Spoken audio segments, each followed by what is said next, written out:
Walton, O'Neal, and of course Bryant.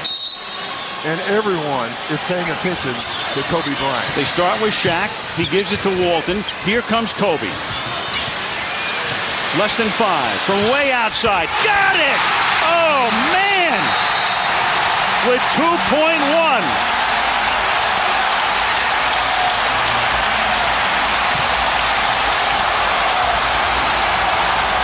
Kobe Bryant and Shaquille O'Neal led one of the greatest and most iconic dynasties in the history of the NBA. Going into the 2004 NBA season, the Lakers were the team to beat. They were coming off of 3 NBA championships in the matter of 4 years. Kobe Bryant, not even in his prime yet, was coming off of 2 All-NBA first team selections, and Shaq was coming off of an MVP in 2000 and 4 All-NBA first team selections. The Lakers lost in 2003 to the Spurs in 6 games, and they wanted to come out and be champions again in 2004. They wanted to put the off-the-court issues aside and try and win again, so they went out and signed legendary players like Karl Malone, Gary Payton, and they re-signed Horace Grant, all proven veterans and legends of the game.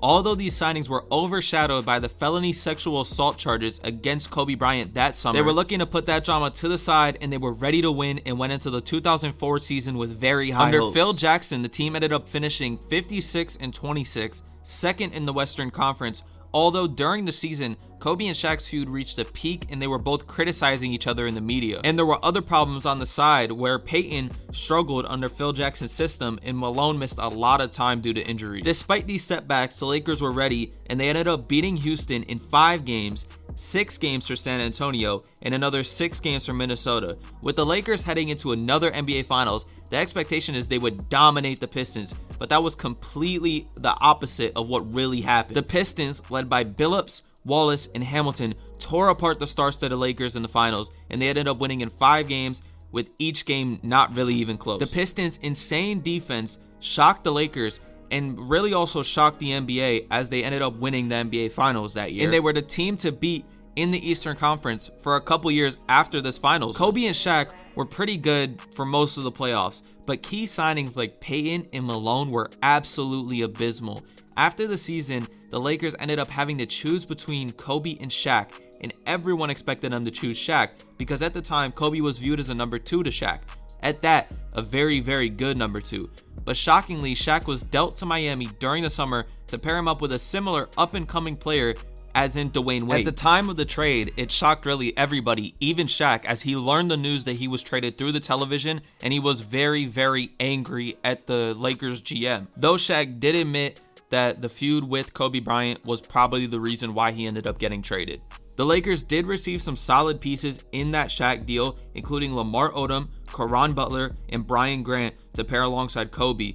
O'Neal ended up getting the first laugh as they won the 2006 NBA Finals, but Kobe got the last laugh as he won 2 more finals in 2009 and 2010. But let's look at what happened to the rest of that 2004 team and what happened to them after this dynasty was torn apart. Karl Malone ended up retiring after the 2004 season and found himself in a lot of controversy, which is what we won't go into in this video. Since he retired, he had interest from a couple of NBA teams, but he had to end up getting back surgery, so he just called it quits right there. Gary Payton ended up playing for the Celtics and the Heat after the Lakers, and he was on that 2006 NBA Finals winning Heat team as a role player. He was elected into the Hall of Fame in 2013. Derek Fisher, arguably the best role player and most iconic role player on those Dynasty Lakers teams, ended up playing until the 2014 season, and he was on those 2 finals teams that won it in 2009 and 2010. Rick Fox ended up retiring after that 2004 season, also being remembered as an iconic role player on that dynasty. Davion George, I probably said that wrong, went on to play for the Mavericks and the Warriors and retired after the 2010 season.